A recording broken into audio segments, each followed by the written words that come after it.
chez le lézard ou chez Homo sapiens. Oui, je voulais ajouter un mot sur les lézards. En plus, comme tu sais, quand on leur coupe la queue, elles repoussent. Voilà, on est parti pour 45 minutes de sous-entendu, plus ou moins inspirant. Il commence. Qu'est-ce que vous voulez que je vous dise? Moi, j'avais pas grand-chose à dire parce que c'est bien, je suis content d'être ici. On va en venir, c'est intéressant chez les primates, chez les hominidés, pour arriver jusqu'à Homo sapiens. On va commencer encore peut-être un peu par poser tout de même la question de ce qui fait le dimorphisme sexuel. Pourquoi finalement y a-t-il besoin, quand il y a deux genres, mâle et femelle, de sexe, de différence entre le mâle et la femelle? Et puis, en bout de course, pourquoi chez l'homme, c'est l'homme qui est plus gros, plus fort que la femelle, alors que ce n'est pas le cas dans d'autres types d'espèces? Pierre-Henri Bouillon et éditeur. Alors, il n'y a pas besoin d'un dimorphisme sexuel, il se produit souvent, mais pas toujours. Il existe des tas d'espèces dans lesquelles il n'y a pas de dimorphisme. D'ailleurs, je vous défie de reconnaître un mâle d'une femelle chez un chat, par exemple, hein, juste en le regardant. Donc, il y a plein d'espèces qu'on connaît chez lesquelles le dimorphisme est très limité. Deuxièmement, en termes de taille, eh bien, tout existe. Il y a des espèces chez lesquelles les femelles sont plus grandes que les mâles. C'est le cas, par exemple, chez beaucoup de poissons. Au fond, c'est logique. Comme la femelle doit faire les petits, il est assez logique qu'elle soit plus grosse que le mâle qui fait juste des spermatozoïdes minuscules. Ça n'a aucun sens. Il y a même, chez certains poissons des profondeurs, le mâle est vous voyez, si la femelle fait 50 cm de long, le mâle il fait 3 cm. Il vient se coller sur la femelle, il fusionne avec elle, il se nourrit à travers elle et il envoie ses spermatozoïdes tout le temps, comme ça marche. Donc vous voyez qu'il existe des dimorphismes tout à fait dans l'autre sens. Et d'ailleurs, je veux vous dire que le plus gros mammifère de la planète est une femelle, puisque chez les mâles et les bleus, les femelles sont plus grandes que les mâles et que les mâles bleus sont les plus gros mammifères. Eh bien, le plus gros mammifère de la planète, la plus grosse mammifère de la planète est une femelle. Voilà. Alors, pourquoi il y a des dimorphismes? Il y a plein de raisons, mais il y en a un qui est très courant et qui a été montré par Darwin, c'est le fait qu'il y a une compétition entre les mâles pour obtenir les faveurs des femelles avec deux grandes méthodes. L'une, c'est de se battre, et dans ces cas-là, ça va faire des mâles plus gros, parce que la sélection est forte sur les mâles pour être plus forts pour obtenir les femelles. Et l'autre solution, ça c'est quand c'est les mâles qui se battent pour obtenir les femelles. Quand c'est les femelles qui choisissent, malheureusement c'est pas le cas chez nous, le résultat c'est que du coup les mâles sont plus beaux que les femelles. Ça c'est discutable. C'est-à-dire que chez beaucoup d'oiseaux par exemple, les canards, etc., les femelles ont des plumages relativement ternes qui leur permettent de se cacher vis-à-vis des prédateurs, et puis les mâles ont un plumage brillant, avec la queue du pan, hein, c'est très beau évidemment, c'est ridicule si on veut se sauver quand un prédateur arrive, hein. Mais pour plaire aux femelles, il faut ça, et dans ce cas-là, tant pis. Hein. Donc on voit que c'est les deux grands modes. Et chez la taille et l'ornementation qui sont les deux grands variants de dimorphisme. Voilà. Edith Heard, peut-être qu'on peut redire aussi tout de même que ce qui est intéressant, c'est que dire un mot de la variance du succès reproductif, c'est-à-dire que chez la femelle, il y a quel que soit le nombre de partenaires, elle aura de toute façon un nombre d'enfants, de descendants limité, alors que chez l'homme, il peut avoir un nombre de descendants illimité. Il y a donc d'une part la femelle qui, elle, va choisir qualitativement, tandis que le mâle va choisir quantitativement. Oui, il y a cet aspect, mais ça dépend aussi des espèces. Mais puis par rapport à cette question de dimorphisme sexuel, je pense que, là je ne suis pas la spécialiste, mais par exemple parmi les primates et parmi les singes pour lesquels les femmes, enfin les femelles sont plutôt monogames, il y a beaucoup moins de différences de taille entre les mâles et les femelles que ceux où il y a la polygamie.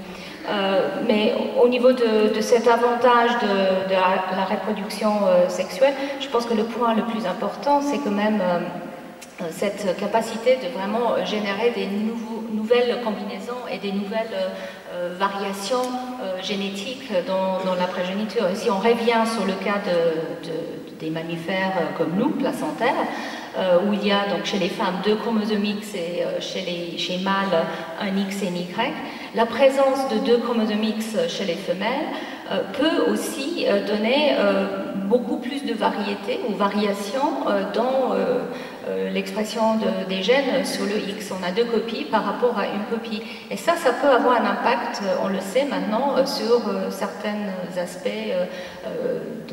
du système immunitaire, par exemple. Les femmes sont plus fortes en défense aux infections, mais ont une tendance beaucoup plus importante à des maladies auto-immunes.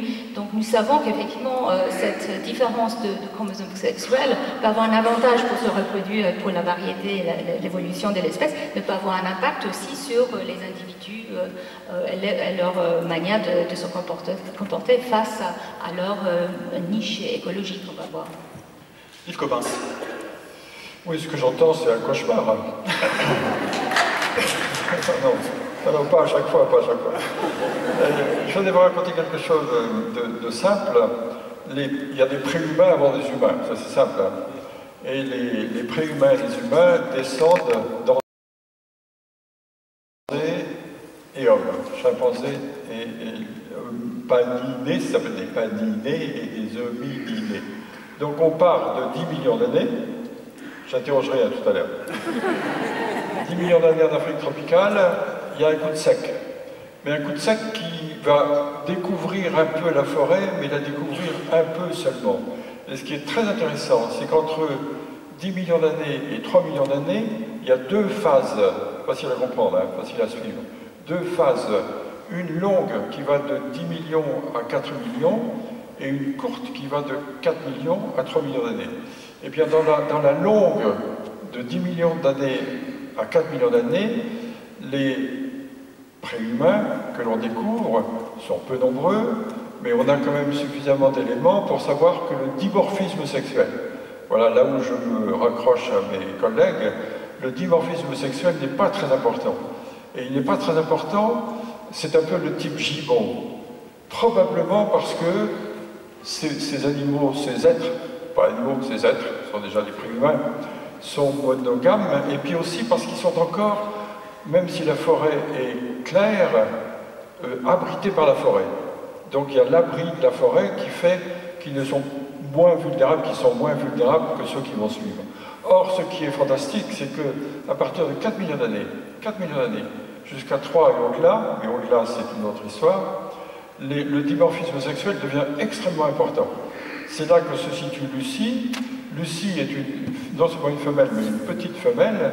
Par rapport, on a aujourd'hui suffisamment d'éléments pour savoir ce que sont les mâles.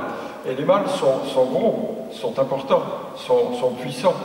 Et on fait évidemment de l'actualisme, c'est-à-dire qu'on projette ce que l'on sait aujourd'hui sur ce que l'on ne sait pas dans le passé.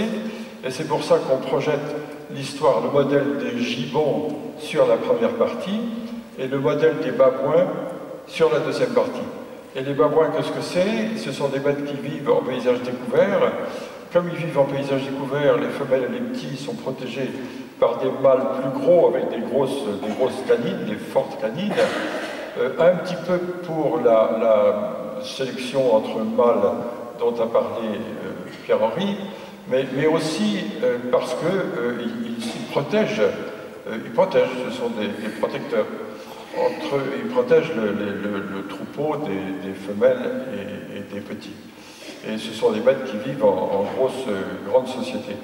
Donc c'est très intéressant de voir succession d'un dimorphisme faible, un dimorphisme fort, avec un milieu encore un peu couvert et un milieu beaucoup plus découvert.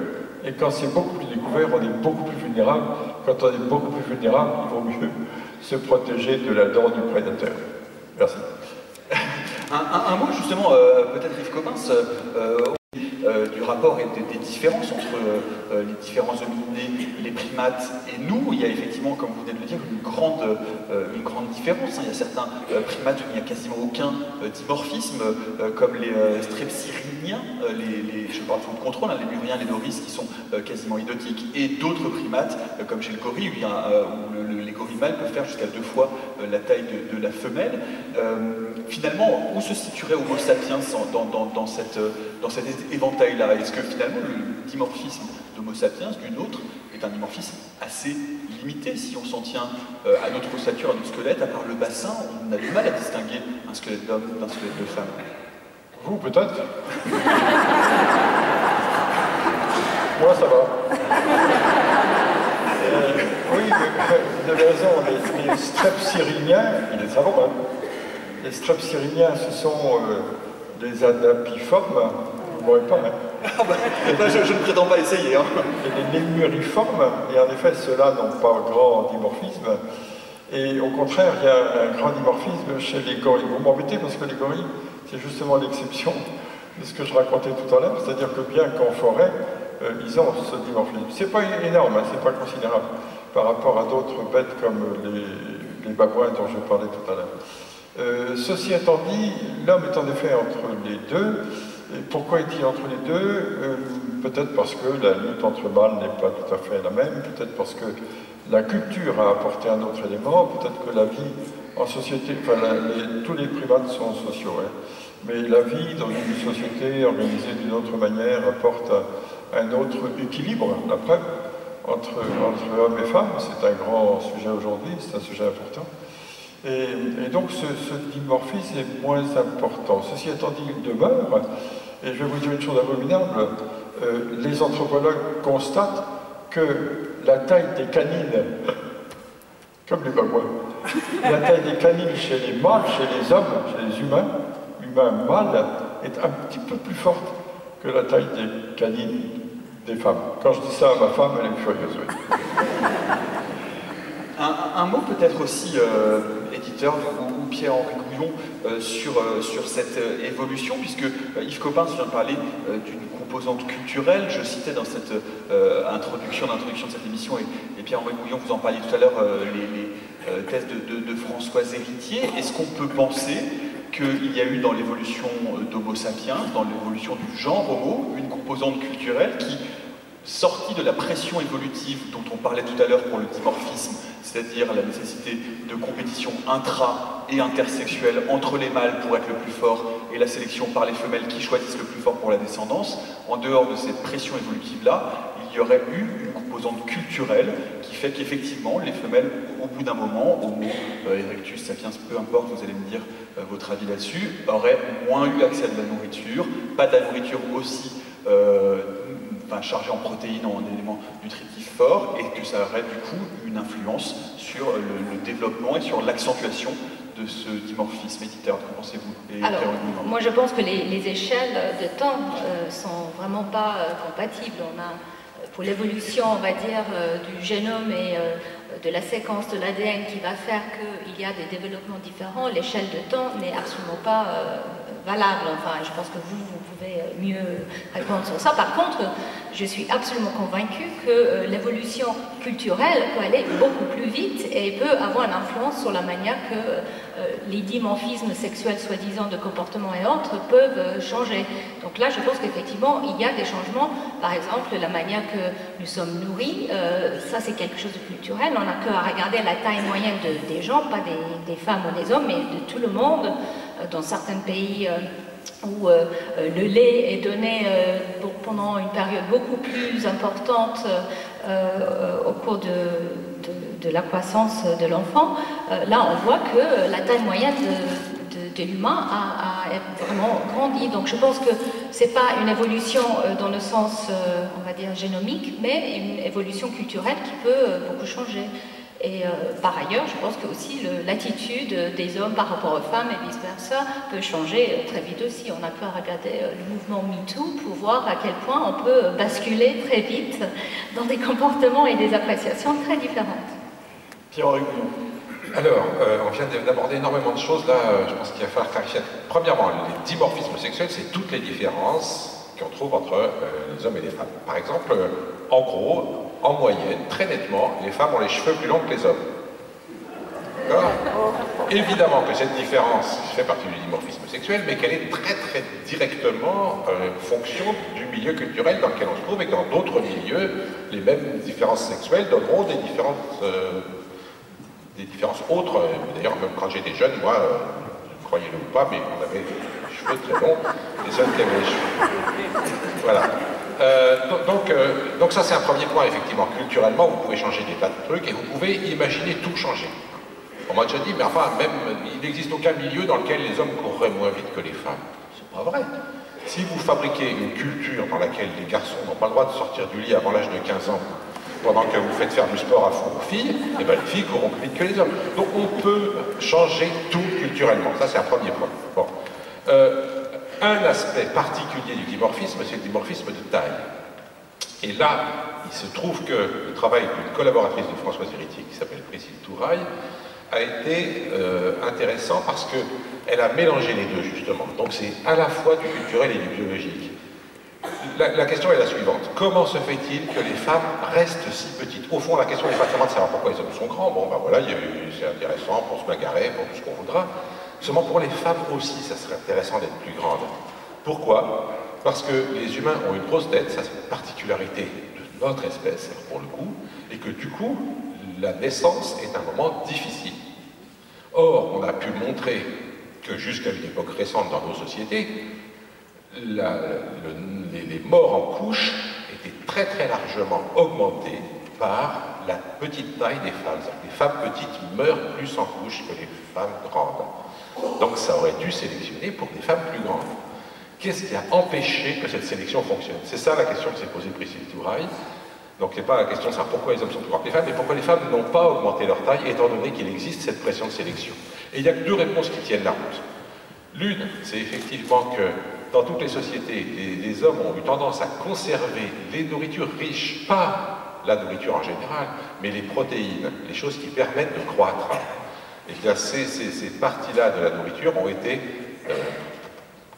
capturées par les hommes et souvent pas laissées aux femmes. Ça, c'est le premier point. La deuxième hypothèse qui reste, ça c'est la première, c'est celle qu'a développée Priscille Touraille au départ, et ensuite elle a rajouté une deuxième, et je pense que c'est les deux seuls qui tiennent la route. La deuxième, c'est simplement que les hommes choisissent des femmes plus petites qu'eux, et du coup les femmes plus grandes ont plus de mal à trouver des partenaires, et ça c'est vérifié aussi, je peux vous dire, statistiquement, hein. Et la raison, bah, c'est simplement que les hommes ont envie de garder le pouvoir dans le foyer, bien entendu. Donc, mais le résultat, c'est que ça crée une sélection pour des femmes plus petites. Alors, parmi ces deux hypothèses, d'ailleurs, sont complémentaires, mais effectivement, on peut imaginer que vous voyez que là, c'est pas seulement le social qui change la différence entre les hommes et les femmes, c'est le social qui change les conditions biologiques de sélection, et du coup, le social crée les conditions d'une sélection différentielle entre les hommes et les femmes. Yves Coppens, que dit justement leur organisation sociale, ou en tout cas ce que l'on peut en déduire? Par exemple, vous parliez évidemment de Lucie tout à l'heure et du fait qu'il était aujourd'hui incontestable que Lucie soit une femelle. Or, on a douté à un moment donné parce qu'on s'est dit finalement à quoi on voit quels sont les deux éléments, c'est la gracilité, la taille du bassin. Or, Lucie, c'est les australopithèques qui font un peu plus d'1 mètre, difficilement, et compte tenu du volume crânien qui est de moins de 500 cm3, le bassin n'a pas besoin d'être extrêmement plus large pour précisément pouvoir accoucher. Est-ce qu'on est sûr aujourd'hui à 100% que Lucie n'est pas Lucien? Oui, c'est pire que ça. J'ai un collègue suisse qui a été attaqué à ce problème. Il a fait un très joli article, excellent article, qui s'appelait Schmitt.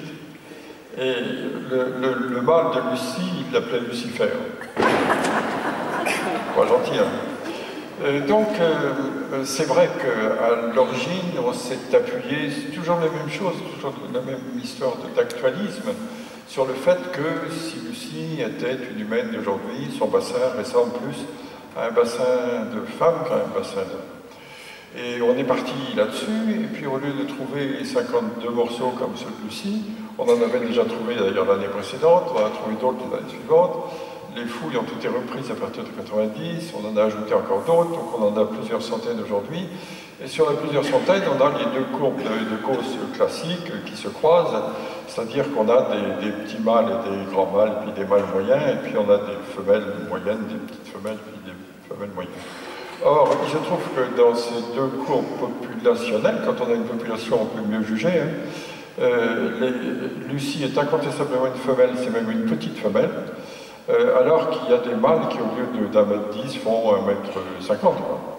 Donc c'est bien différent, bien différencié, et on ne peut jamais dire en science qu'il n'y a pas de doute, mais on peut dire que tout a l'air de se passer comme si Lucie était vraiment Lucie, pas ni Lucien, ni Lucifer. Donc voilà. Alors je voulais ajouter autre chose. Évidemment, en paléontologie, pour le moment, paléontologie humaine, pour le moment, on ne peut pas dire grand-chose.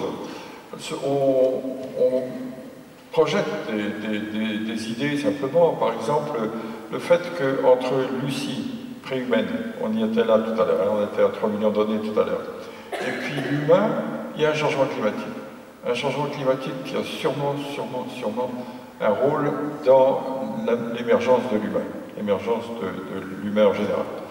Et au point que, moi j'ai travaillé là-dessus, et cette limite de 3 millions d'années, c'est le moment de l'englacement de l'Arctique, et l'englacement de l'Arctique entraîne de la sécheresse aux tropiques, et la sécheresse aux tropiques entraîne une obligation pour toute la faune de se transformer pour survivre. Il y en a qui ratent, comme les mastodontes, il y en a qui réussissent, comme la plupart des autres vertébrés, mammifères, dont les humains.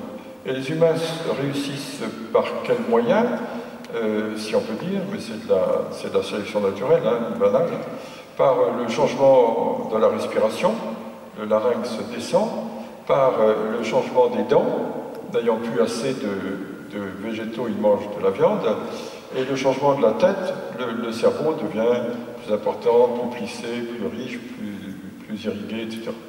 Donc 3 éléments. Et qu'est-ce qu'on dit à ce moment-là? On dit que se trouvant dans un milieu très découvert, où la viande est devenue une part du menu. Comme la viande est devenue une part du menu, la viande, il faut la chasser, les gibiers ne viennent pas à vous, donc c'est à prendre en considération. Comme d'autre part, mais c'est purement spéculatif, comme d'autre part la femme a les enfants dans le ventre, ou les enfants sur le dos, ou les enfants avec elle, on pense que c'est le début d'une certaine sélection sexuelle du travail. C'est-à-dire que la femme cueille plus volontiers ce qui reste d'alimentation végétarienne, alors que l'homme chasse plus volontiers. Aucune preuve. Et ces thèses-là, elles commencent à être un peu battues en brèche parce qu'on a trouvé assez récemment, et je parle sous votre contrôle, des sépultures de squelettes féminins enterrés avec des armes.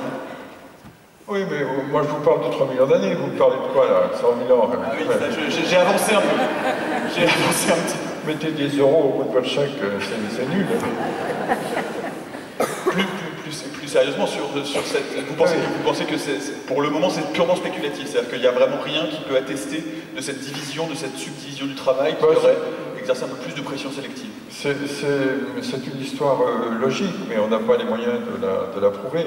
Ce qui est extrêmement intéressant sur le plan sociétal, c'est qu'à ce moment-là, les hommes, les humains vivent sur des territoires, se déplacent bien sûr, ils sont nomades pour des questions opportunistes, hein. Et comme ils ont des terrains, des endroits où ils se stabilisent, et que c'est là que l'on trouve les quantités d'ossements des animaux chassés, tués, rapportés, on trouve en effet que les gibiers sont rapportés, c'est-à-dire que les gibiers sont partagés. Et ça, c'est intéressant. Alors, pour venir à votre idée, mais ça, c'est tout à fait vrai, c'est-à-dire qu'à partir du moment où il y a une sépulture, et c'est un moyen de voir comment les sexes sont traités, on trouve, ce qui est agréable, un traitement pratiquement identique, quoi. Quand on dit à partir de 100 000 ans, l'homme enterre ses morts, c'est pas vrai. C'est pas vrai. À partir de 100 000 ans, l'homme enterre certains de ses morts. Certains. Puisque d'autres, quelquefois, il les mange. Alors, vous voyez, c'est pire. Et il enterre certains de ses morts, et c'est très intéressant parce que dans notre mentalité d'aujourd'hui, on se dit, il enterre sûrement les chefs. Hein, on a une société hiérarchisée. En fait, on n'en sait rien d'abord. Et quand on ouvre ces sépultures, on trouve soit des hommes, des mâles, soit des femmes et des enfants, soit des couples et des enfants. Et on trouve quelquefois, ce qui est encore mieux... Mais pas d'hommes et des enfants. Mais si, hommes, femmes et enfants. Mais pas des hommes seuls avec des enfants. Que je sache, non, mais j'en regarderai plus près. Non, c'est vrai. Et par contre, on trouve aussi, ce qui est très intéressant sur le plan de la compassion, on trouve beaucoup de tombes, je dis bien, 100 000 ans, ou un peu moins, ou un petit peu plus, ça va jusqu'à 140 000, on trouve beaucoup de tombes avec des gens qui ont subi soit des maladies, soit du traumatisme, soit des problèmes qui ont fait qu'ils ont survécu malgré quelques difficultés. Autrement dit, on pourrait dire de manière un peu rapide, un peu grossière, que sont enterrés de manière préférentielle à 25%, hein, au moins un quart, les gens qui ont subi des problèmes dans leur existence.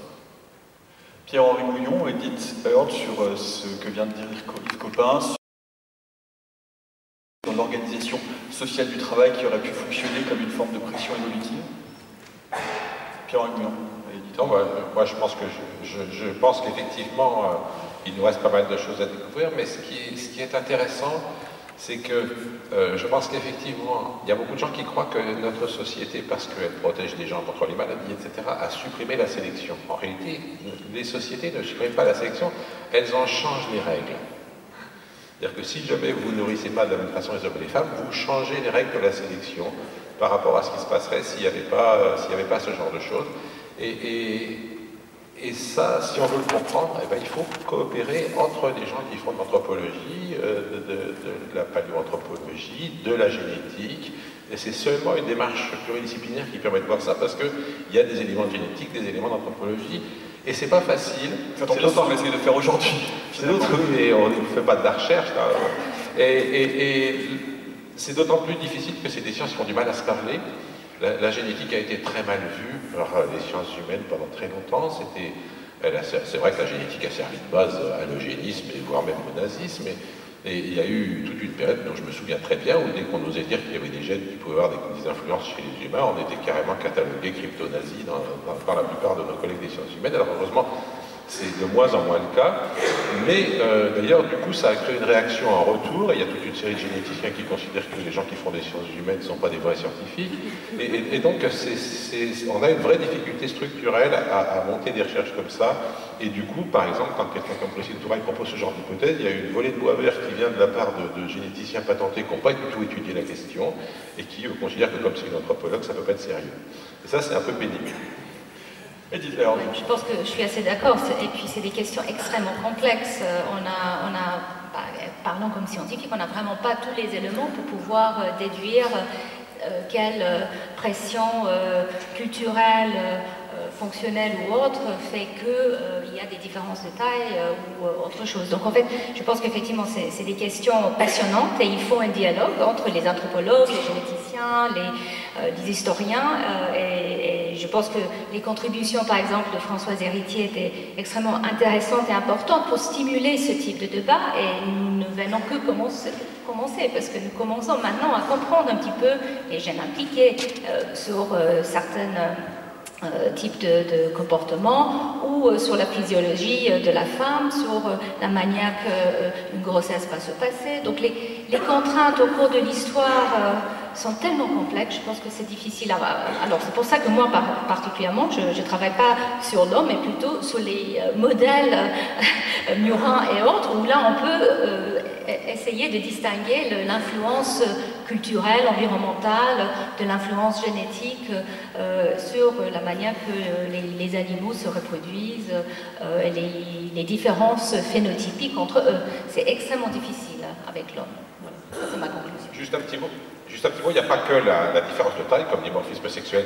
Et quand vous avez commencé, vous avez d'ailleurs parlé du fait d'avoir des poils ou pas. C'est intéressant parce que le dimorphisme sur les poils, c'est une minorité d'humains. Il y a beaucoup de populations humaines dans lesquelles il n'y a pas de différence de pilosité quasiment entre les hommes et les femmes. Hein. Donc on a une vision aussi, encore une fois, très occidentale de toutes ces questions. Et si on essaie de regarder l'échelle de l'ensemble de l'humanité, on découvre un autre paysage.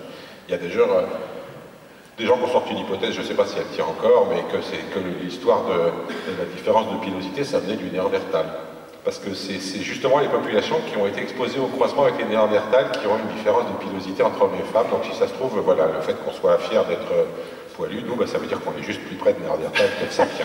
Ça veut dire qu'on a entre 2 et 4% de patrimoine génétique de Néandertal. Une opinion, Yves Copin, sur cet exemple ténu de la pilosité de Néandertal? Oui, moi, ce que je pense, et je pense mal, c'est que la division depuis l'inné, cette division superbe de la hiérarchie zoologique du classement, de la systématique. Elle est belle, elle est commode, et si on la supprime, on sera bien embarrassé, donc on la garde. Mais l'histoire des genres, des espèces, des sous-espèces, etc., c'est presque un petit peu artificiel, c'est-à-dire que les limites sont quand même poreuses. Et en plus, merci, ça, je suis content d'avoir son avis, parce qu'on ne se voit pas souvent, mais c'est toujours intéressant.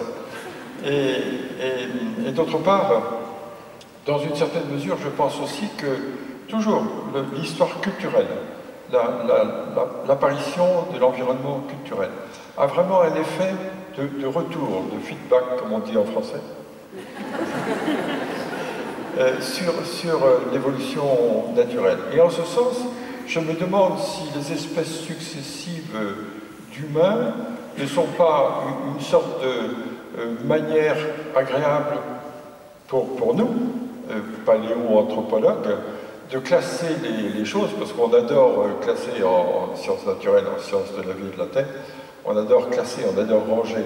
Or, n'est pas une manière un peu facile de mettre les gens dans des tiroirs, alors qu'il y a plein de trous dans les tiroirs.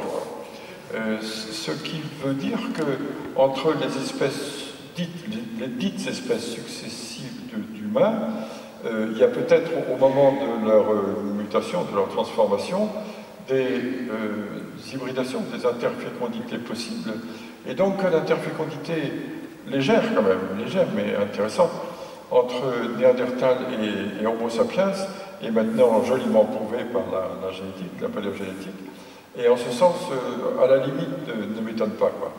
Mais c'est tout, moi je ne suis pas compétent, mais je pense que d'autres types d'échanges, d'hybridation ont dû se faire, et qu'on en aura la preuve un jour ou l'autre. Songez qu'un ami que tout le monde connaît bien, Lord Kipanidze, c'est épouvantable d'avoir un nom comme ça, mais David, au mieux David Lord Kipanidze, ce collègue qui fouille en Géorgie, a trouvé un crâne qu'il appelle le crâne numéro 5, et ce crâne, c'est embêtant parce que nous on a fait des séparations, hein.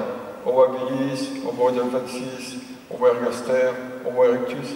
Ben, ce crâne-là, il est habilis par devant, Homo heidelbergensis par derrière, ergaster d'un côté, j'exagère, et erectus de l'autre. Alors il se dit, est-ce qu'on a eu raison de faire toutes ces différences? Alors moi, l'histoire de la relation entre humains, je l'explique de la manière suivante. J'ai vécu beaucoup en brousse, hein. Ça doit se voir d'ailleurs. Pardon, j'ai vécu beaucoup.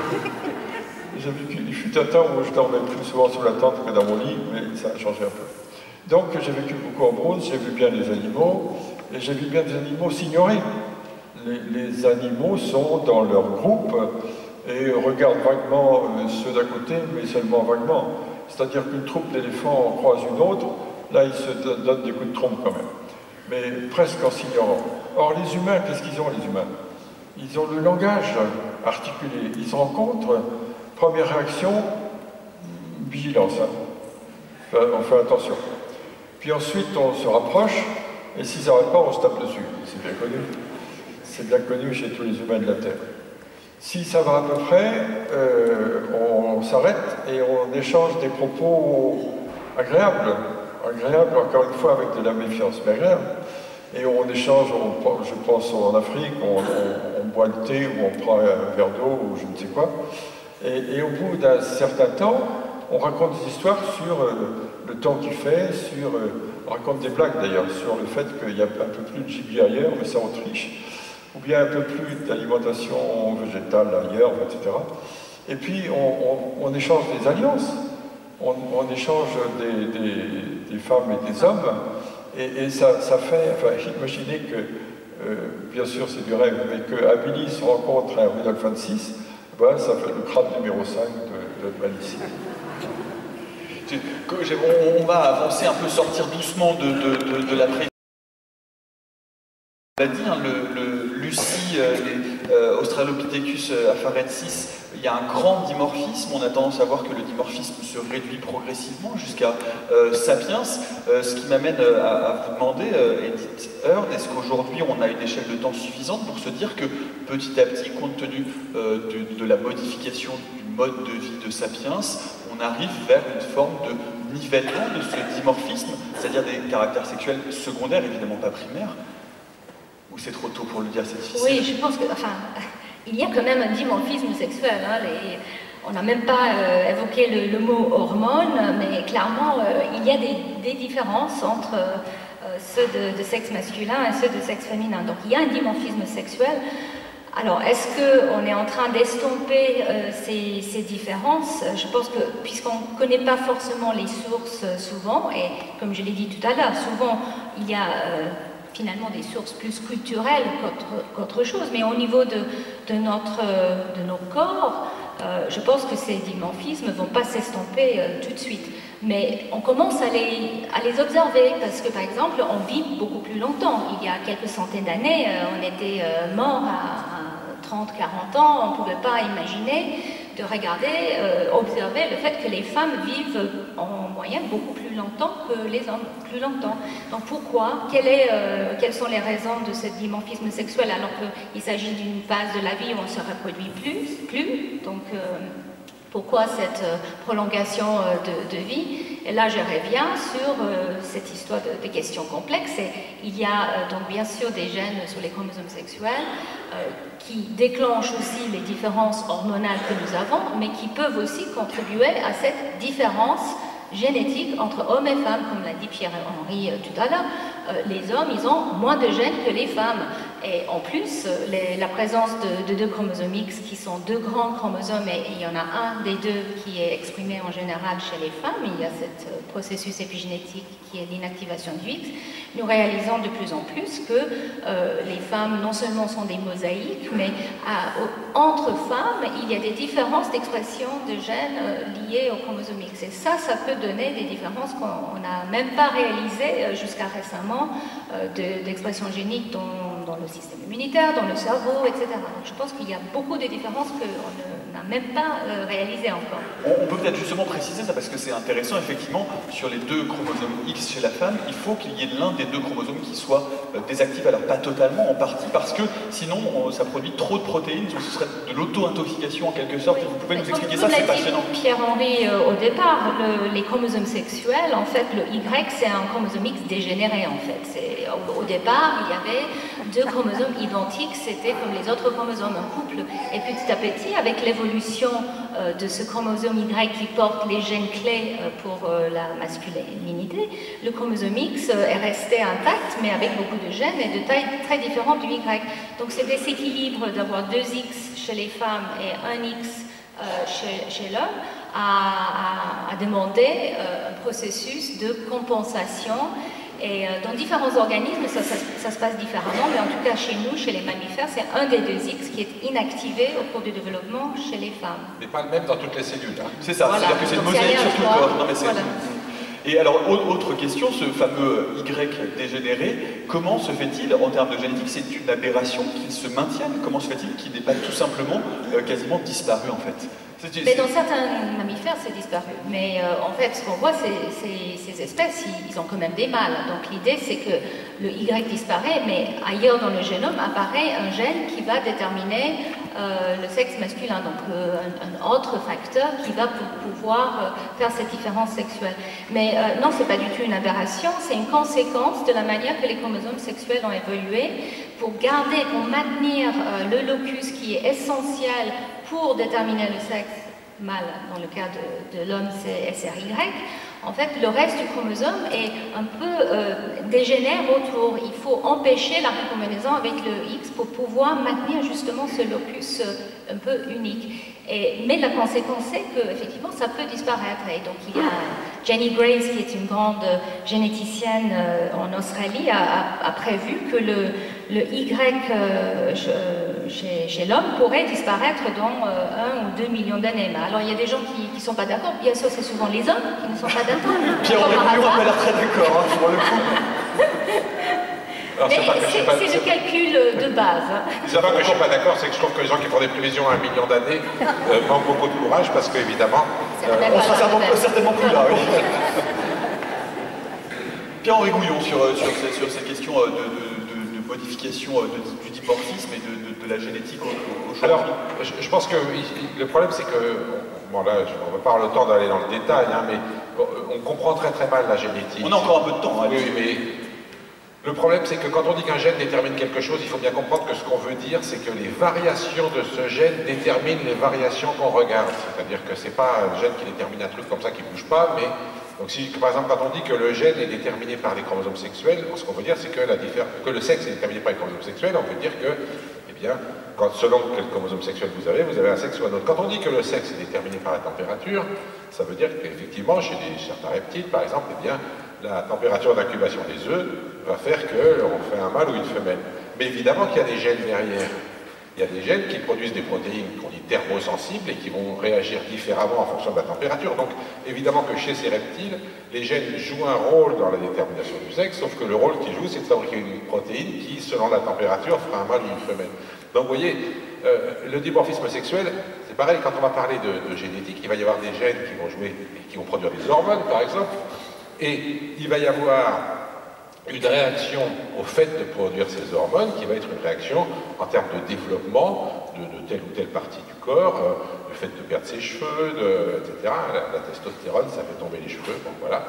Et donc, mais ces réactions à l'action d'une hormone, elles sont elles-mêmes dépendantes de gènes. Donc vous pouvez très bien, tout en gardant les mêmes différences hormonales, avoir des différences sur le dimorphisme sexuel qui se mettent à s'exprimer. Donc, je pense que c'est très difficile de prédire, de dire, voilà, on observe actuellement un certain dimorphisme sexuel. On est dans une société qui a certaines caractéristiques, avec des environnements, avec un environnement qui est ce qu'il est, donc pour nous, occidentaux, avec une culture, avec une nourriture, avec des médecines, etc., qui sont ce qu'ils sont. Il est évident qu'on peut imaginer changer le dimorphisme sexuel à plein de points de vue. Le dimorphisme sexuel, moi je dis que c'est toutes les différences entre hommes et femmes, hein, y compris les différences de salaire. Bon. Et oui, hein. Donc ça veut dire quoi? Ça veut dire que, étant donné que toute l'expression des gènes est toujours dépendante de l'environnement, eh bien de deux choses, ou bien je suis content de la situation, et je dis, bah, c'est très bien comme ça, ne changeons rien. Voilà.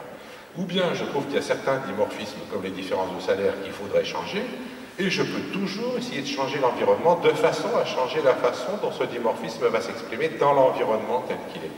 Les gens qui disent c'est comme ça parce que c'est naturel sont des gens qui n'ont rien compris, parce qu'il n'y a rien de naturel là-dedans. De toute façon, l'expression des gènes se fait dans un environnement, et cet environnement chez les humains, il est de toute façon social. Donc les gens qui disent c'est naturel, c'est juste des gens qui ne veulent pas que ça change et qui trouvent un argument idiot pour dire que ça ne doit pas changer. Mais moi, c'est le point sur lequel je voudrais insister maintenant, c'est de dire, voilà, toute différence génétique va donner des résultats très variables, ça va de la longueur des cheveux au salaire en passant par la vitesse de la course à pied ou le poids, mais tout ça, ça peut être changé en fonction de l'environnement. À nous de décider ce qui nous convient ou pas et de changer notre environnement social en fonction de ce qu'on veut changer sur ce dimorphisme, et ça je pense que c'est très important.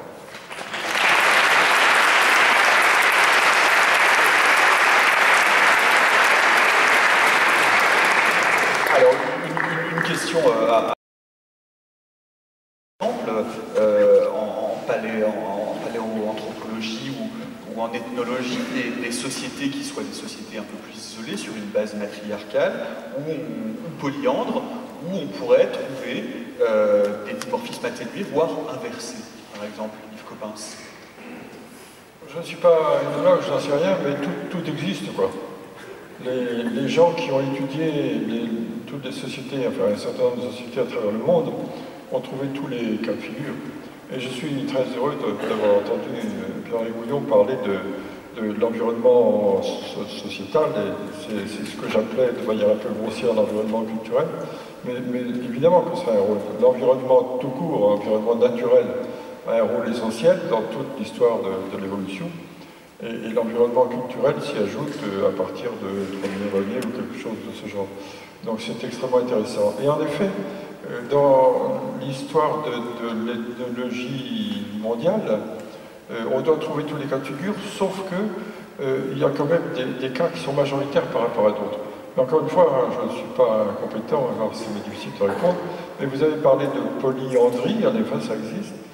La polygamie semble être plus fréquente, mais je ne suis pas compétent encore une fois, que la polyandrie, qu'est-ce que ça veut dire, je n'en sais rien. Et le patriarcat que le matriarcat, ce que ça veut dire, j'en sais rien. Mais c'est aussi une question de tradition et ça se modèle et se modère aussi et se transforme aussi en fonction de ce que l'on veut, hein, puisque l'environnement fait la descendance finalement, et cet environnement, une grande partie est à notre disposition. C'est nous qui modelons la société, puisque l'homme a toute liberté pour agir désormais, et il en a aussi la responsabilité, et j'y tiens. Donc, je suis un peu empêtré dans mes réponses, parce que je ne suis pas compétent. Et en ce qui concerne la préhistoire, on regarde ça, mais on ne comprend pas grand-chose. C'est pas simple. Peut-être que la génétique fera des progrès, la paléogénétique fera des progrès, et peut-être qu'on comprendra mieux qui a fait quoi, et comment ça aussi un peu, et pourquoi. J'ai une chose à vous dire quand même à cet égard. Dans des grottes de Sumatra, des grottes d'Indonésie, il y avait des quantités de traces de mains, d'empreintes de mains, à la fois positives et négatives. Et on s'est demandé, comme on se demande partout, dans toutes les grottes peintes, ou bien les affleurements peints ou gravés, qui a fait ces peintures, qui a fait ces gravures. C'est intéressant à connaître, moi je ne trouve pas qu'elles soient essentielles, mais c'est intéressant. Et donc il semble que les doigts des hommes et les doigts des femmes n'aient pas tout à fait les mêmes proportions. Autrement dit, sur une main, on peut voir, paraît-il, si c'est une main de femme ou une main d'homme. Vous pouvez essayer. Et quand... C'est la longueur comparée de l'index. Ah oui, il faut parler dans le micro, hein, Pierre. Et quand on a fait ça en Indonésie, dans ces grottes de Sumatra, on s'est aperçu, c'est un résultat et en même temps un manque de résultat, qu'il y avait autant d'hommes que de femmes. Quoi. Alors, qui a fait quoi? Est-ce que sur les mains des femmes qu'on a appliquées et que les hommes ont dessinées, est-ce que c'est l'inverse ou est-ce que ce sont les deux? C'est pas. Donc pas de conclusion. Sinon, une conclusion intéressante, c'est que là, il n'y a pas du tout de sexe majoritaire dans cette histoire de peinture et de gravure. Alors, c'est assez controversé, hein, mais l'idée c'est que les hommes ont en général un annulaire plus long que l'index, et inversement pour les femmes. Faites la statistique parmi vous pour voir si ça marche, mais c'est tout à fait controversé. Voilà. On va vous laisser 2 petites minutes. On a vérifié, parce que votre annulaire... Ok, bon. Merci. C'est des travaux pratiques, hein. Bah oui, c'est une classe de sciences, on fait des TP. Ah ouais. Edith, on arrive au bout de cette table ronde. Peut-être un mot pour parler de l'influence que peuvent avoir précisément les facteurs et puis sont dissipés. Vous allez me chercher le CPE tout de suite. Il y en a quelques-uns qui vont se prendre des heures de colle. Hein. Bon, est-ce qu'on peut dire un mot peut-être aujourd'hui sur une échelle plus courte que l'échelle de l'évolution, sur l'influence des facteurs épigénétiques, sur l'atténuation des caractères dimorphiques entre l'homme et la femme, ou est-ce que c'est compliqué? C'est parce que je peux vous préciser. Cette question. Parce que l'éditeur m'avait envoyé, il y a une question qu'il ne faut surtout pas me poser, c'est l'influence des facteurs épigénétiques sur les dimorphismes. Donc évidemment, pour conclure, je vous la pose, parce que c'est très peu sympathique. Non, mais bon, les facteurs épigénétiques sur le dimorphisme sexuel. Bah, tout ce que je peux vous dire, c'est encore venant de mes propres compétences, c'est effectivement le bagage génétique est différent entre hommes et femmes, hein, et l'environnement peut influencer jusqu'à un certain point, même pas tellement sur ce bagage. On a 2X chez les femmes, et donc du coup, effectivement, l'extinction d'un des 2X qui est associé avec des facteurs épigénétiques, ça peut varier. Donc une des caractéristiques des phénomènes épigénétiques, c'est une certaine variabilité, une certaine réversibilité, métastabilité.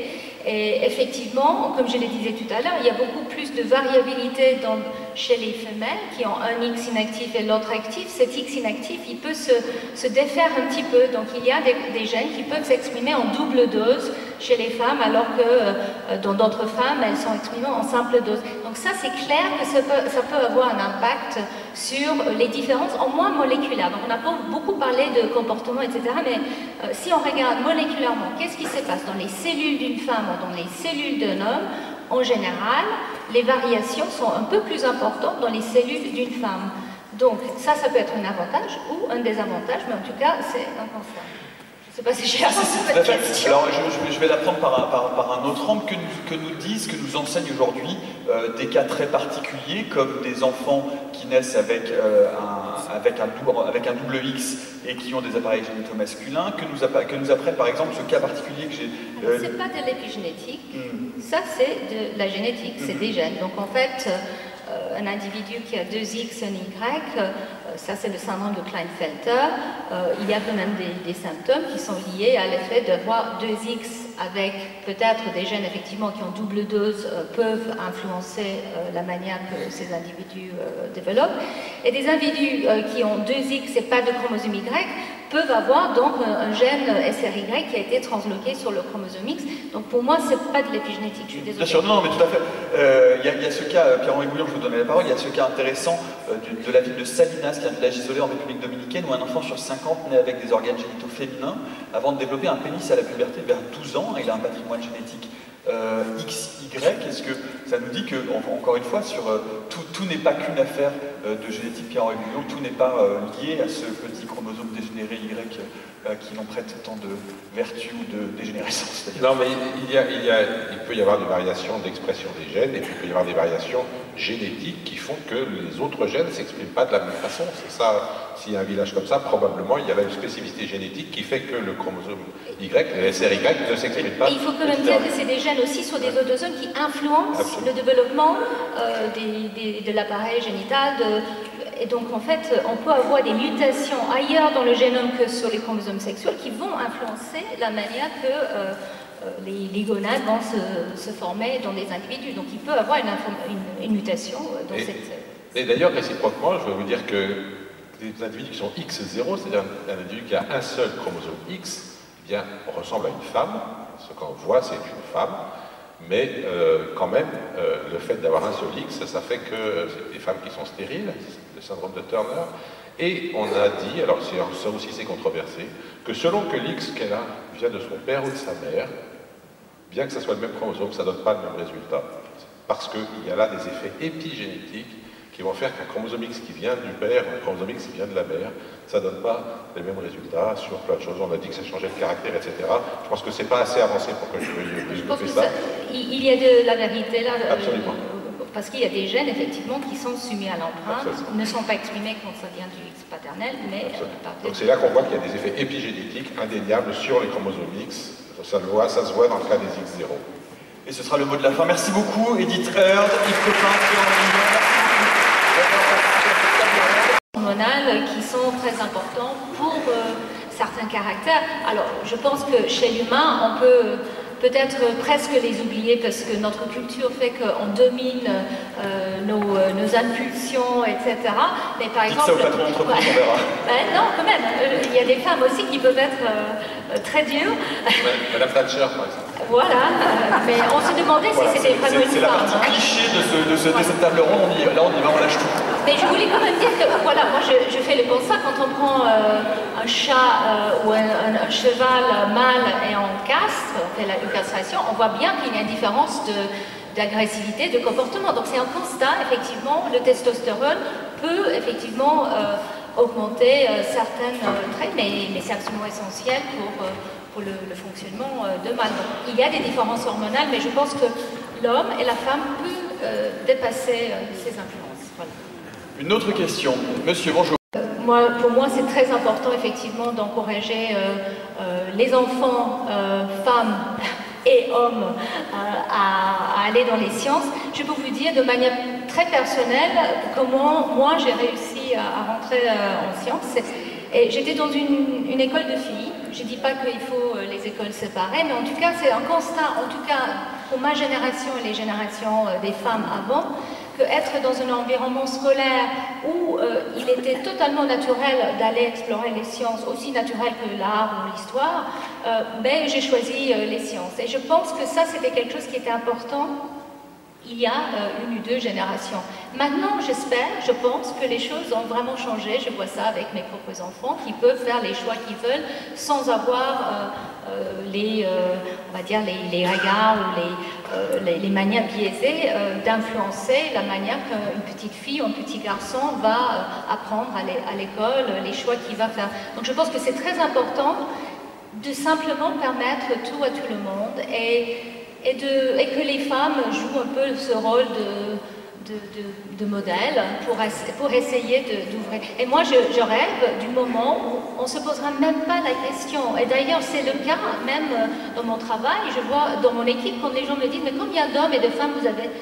J'avoue, je ne sais même pas répondre parce que je ne fais même pas attention à ça. Et c'est ça que je veux qu'on a tous dans l'avenir. Je pense qu'on a la possibilité si effectivement on est vigilant. Voilà. Et où les prix Nobel ne seront plus attribués qu'à des Je hommes voudrais blancs. répondre que sur le 20%, là, c'est pas vrai. C'est pas vrai. Premièrement, je suppose que pour ça, il faut enlever les sciences humaines pour obtenir un chiffre pareil. Donc, vous voyez, il y a déjà un problème de racisme entre les sciences, j'en parlais tout à l'heure, mais... Et puis, je me demande, d'ailleurs, à mon avis, il faut même enlever la biologie pour arriver à un chiffre aussi bas. Parce qu'en biologie, ça fait belle lurette qu'il y a plus de filles que de garçons, y compris au niveau des écoles d'ingénieurs au plus haut niveau. L'AgroParisTech et Normal Sup, par exemple, sont des écoles dans lesquelles il y a plus de filles que de garçons en biologie. Là, on parle que de la France, hein. Moi je parlais du monde. Moi je parle d'ici. Hein. Je pense que vous parliez...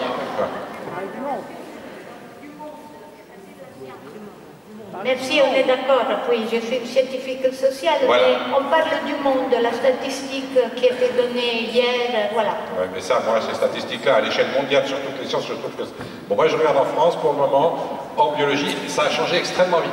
Quand j'étais, moi, étudiant à l'agro, on était 150 garçons et 30 filles. Aujourd'hui, il y a plus de 60% de filles. Donc, les choses évoluent à toute vitesse. Je pense qu'effectivement, il faut continuer. Il faut surtout se battre pour que les femmes prennent des postes de responsabilité dans les sciences. On a un bel exemple à côté de nous ici, mais effectivement, moi je suis très fier. Mon ancien laboratoire que j'ai dirigé pendant des années maintenant, on était 5 mecs qui dirigeaient le labo quand je suis arrivé. Aujourd'hui, sur les 5 dirigeants, il y a 3 femmes et 2 hommes, donc les choses évoluent. Et je pense qu'il faut vraiment se dire que les choses évoluent et arrêter de dire que les femmes ne font pas des sciences. Les femmes ne font pas certaines sciences. C'est-à-dire la physique, théorique et l'informatique. Voilà. Donc dans ces domaines-là, il y a des efforts à faire. Pour le reste, ça marche. Faut pas... Une autre question, oui, bonjour.